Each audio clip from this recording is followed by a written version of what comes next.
Video बना के हम 3 साल से जलते हैं। आपका घर था? हाँ, मकान था। कुछ नहीं, सरकार पट्टा भी नहीं मिला। नहीं। 2 लेखपाल है, वो जाते हैं। लेखपालों दिए, जो पैसा दिए उनको मुआवजा दे दिए, जो नहीं दिए लोग पैसा नहीं दे पाए बस। और 2 लेखपाल है, जिला पर अटैच किया गया, फिर जुगाड़ लगा के नहीं आ गए, वही कर रहे हैं। तो उनको बोले था ना हम लोग, जगह हम नीचे होकर।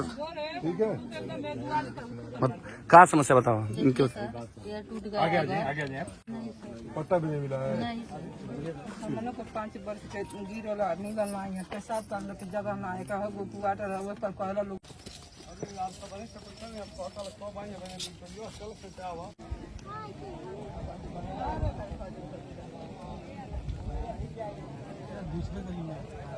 वहाँ जहाँ मैं पिछली बार आया था तो खड़ा था, वो बहुत भीतर पानी में डूब चुका है।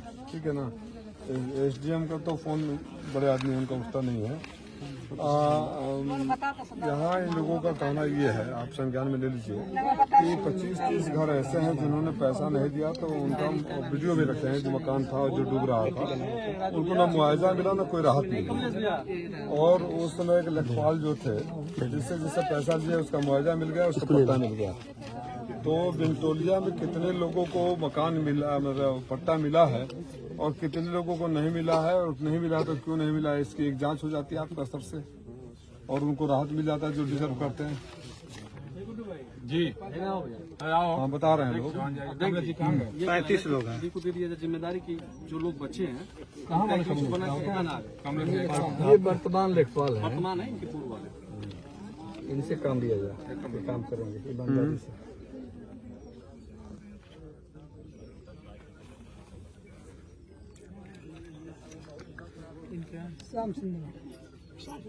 नहीं, ये बोल रहे हैं कि इन्होंने आप लोगों को कोई, सुनिए, आप लोगों को कोई जमीन ऑफर किया गया था जिसको आपने मना कर दिया कि नीचे है पानी आ जाएगा। नहीं सर, वहाँ पर दूसरा है, वहाँ पर बोल रहे हैं मन की पूरा पर बोले। ऐसा है कि ये गांव की महिलाएं क्या बता पाएगी, लेकिन यहाँ जो पूरे गांव में मैंने यहाँ पे एक्सीडेंट वगैरह सारे लोग हैं, सबकी एक कॉमन शिकायत है। अगर मान लीजिए लो लैंड हो, फिर एक जगह से खजूर से टपके बबुल पर अटके वाली हाल ना हो। हाँ हाँ हाँ हाँ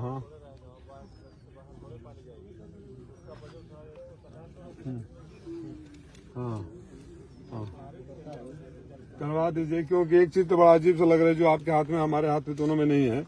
ये लोग अधिकारी इरिगेशन वाले बोल रहे हैं कि ये अक्टूबर तक हम प्रपोजल देते हैं, जनवरी तक मीटिंग होती है, मार्च तक पैसा आता है, फिर जून में बाढ़ आ जाता है, तो कुछ काम ही नहीं हो पाता। लगातार बेचारे 3 साल का कागज दिखा रहे हैं, इन्होंने प्रपोजल भेजा है और nothing has been sanction from there. तो क्या करेंगे अधिकारी? मान लो वहाँ से अगर सरकार से फंड नहीं आया, प्रोजेक्ट अप्रूव न हो, तो क्या करेंगे? तो थोड़ा सा आप लोग एक नोट भेजते यहाँ से कि गांव के गांव डूब रहे हैं, लोग वो हो रहे हैं, इसको प्राथमिकता के आधार पर लिया जाए। मैं भी बात करूंगा इरिगेशन। मुआवजा नहीं पाए हैं और उन लोग को जमीन आवंटित नहीं हुई है।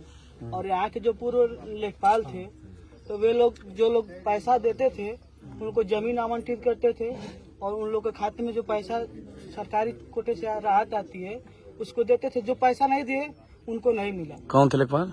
लेखपाल आशुतोष पांडे और अभिषेक आशुतोष पांडे ने बहुत गेम खेला है, पैसा का बहुत ही वो व्यवस्था को चल गया। मतलब एक कटान का विवेक राय और आशुतोष पांडे 2 लोग थे उस समय। विवेक राय आशुतोष ज्यादा दोनों लोग थे उस समय। यहाँ की जो जिम्मेवारी थी कटान को उस समय आशुतोष।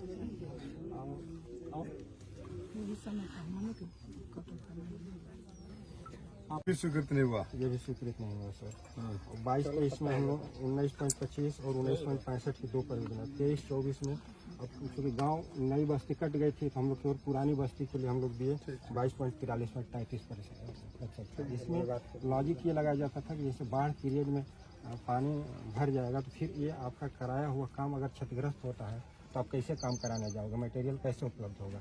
अब इसके लिए जैसे बंधा बन रहा जो प्रपोज है सर, हम मतलब नियरेस्ट पोजीशन तक हम पहुंच सकते हैं। अब इसके बाद जो भी एंटी इरोजन वर्क होगा वहाँ तक पहुंच हो जाएगा। एंटी इरोजन वर्क के लिए तो आप बोल्डर वगैरह रखोगे नहीं, तो परमानेंट कंक्रीट का वो बनाओगे? जी सर, बोल्डर परमानेंट या जियो बैग होता है सर। जियो इस समय जियो बैग का काम मैक्सिमम हो रहा है सर। जियो बैग और उसके जियो का ट्यूब है और उसकी जाली भी है। हाँ जी, वो बोल्डर से भी अच्छा काम कर रहा है। जी सर, उसके जगह पर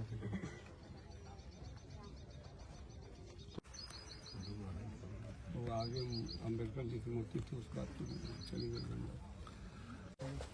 5 आदमी रिकॉर्ड करो, 5 आदमी जेल भेजवा दूंगा, बता रहा हूँ। कटान सर यहाँ से 2.5 किलोमीटर में पुल के पास से लेके यहाँ कोई एक पर्टिकुलर जगह पे नहीं हो रही है सर। पूरे जब ये कटना शुरू हुआ बाबू, जी सर, तो उस समय बात सुनो, जब ये कटना शुरू हुआ तो तब मैं आया था। जी सर, उसमें घर भी गिर रहा था, वो भी था। उसके बाद मैं देख रहा हूँ जो जहाँ मैं खड़ा था वो सब विलीन हो चुका है। ठीक है, 5-7 तो उस समय भी अधिकारियों ने बोला था फंड आ गया है, एक तो जब दिखा रहे थे। आप तो थे, आप पहले से आप भैया पुराने हैं, हमेशा आते हैं। वहाँ एक मशीन लगी हुई थी पीछे। हमको जरा बात कर लेने दीजिए, मैं आपको साथ जोड़ रहा हूँ।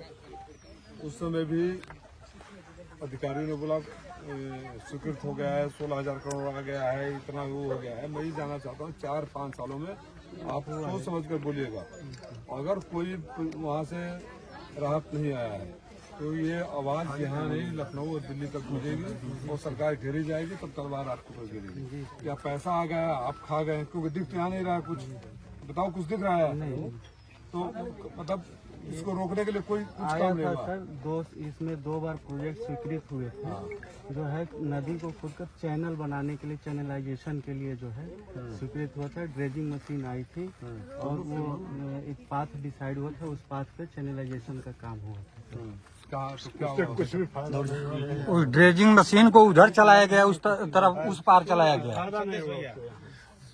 परेशान है भाई, यही से एग्रीमेंट डूब जाए। तो हम पढ़ा लिखल है ना, तो हमरा पूछ ले मेरेगा उसका बजट कितना था? 12 करोड़ का सर वो स्वीकृत हुआ था और एक बार 16 करोड़ का टोटल स्वीकृत हुआ। 16 करोड़ का है। जी सर। उसके अलावा यहाँ रोकने के लिए बोल्डर रोकर का पत्थर वत्थर का कहीं कुछ नहीं। आप लोगों ने कोई प्रोजेक्ट भेजा है? जी सर, 3 साल में हम लोग लगातार 21-22, 22-23 और 23-24 3 साल में लगातार हम लोग लेके जा रहे हैं सर। किनारे जो है पिचिंग करने के लिए जो ये कटान हो रही है, और बीच में परकुपाइन डाले थे और छोटे छोटे जियो ट्यूब के कटर बनाए थे, जिससे जो है पानी उधर परिवर्तित हो और परकुपाइन से सिल्टिंग का काम हो कटान रोकने के लिए। लेकिन सर वो स्वीकृत नहीं हुआ। तो मतलब आप लगातार लिख रहे हैं और वहाँ से स्वीकृत नहीं हो रहा है। खाली इतने सालों में, चैनलाइजेशन के लिए सर, इतने सालों में आपका इस समय खाली इतने सालों में 16 करोड़ रुपए सरकार ने दिया है। जी सर, 16 करोड़ में खाली? जी सर, प्रोजेक्ट वो भी पानी में डूब गया। वो दिख तो नहीं रहा है ना कुछ? कॉमन सेंस है यार, आप भी पढ़े हुए लिखे हुए। First you should control this, your erosion is there, जी सर। है ना? यहाँ लगातार कट रहा है, आप चैनल कर दो, वो कर दो, पहले जो है उसको तो बचाओ, बाद में धारा को डाइवर्ट करो।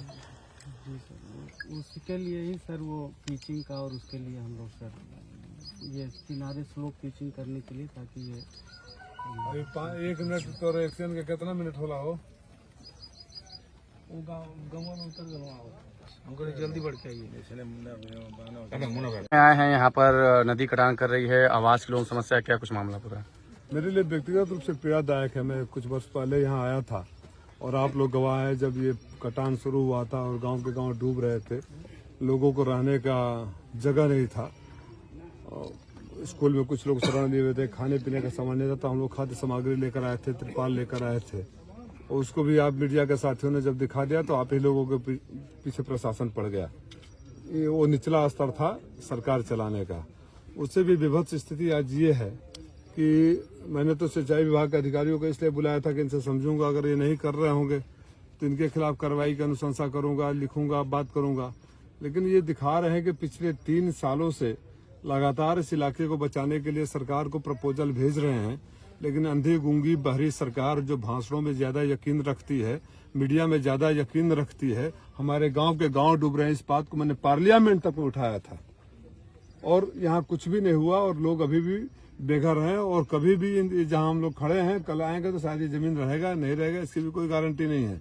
कुछ लोगों को पट्टा के जो मिला था वो आज तक नहीं मिला, तो इससे ज्यादा संवेदनहीन संवेदनशून्य सरकार क्या हो सकती है।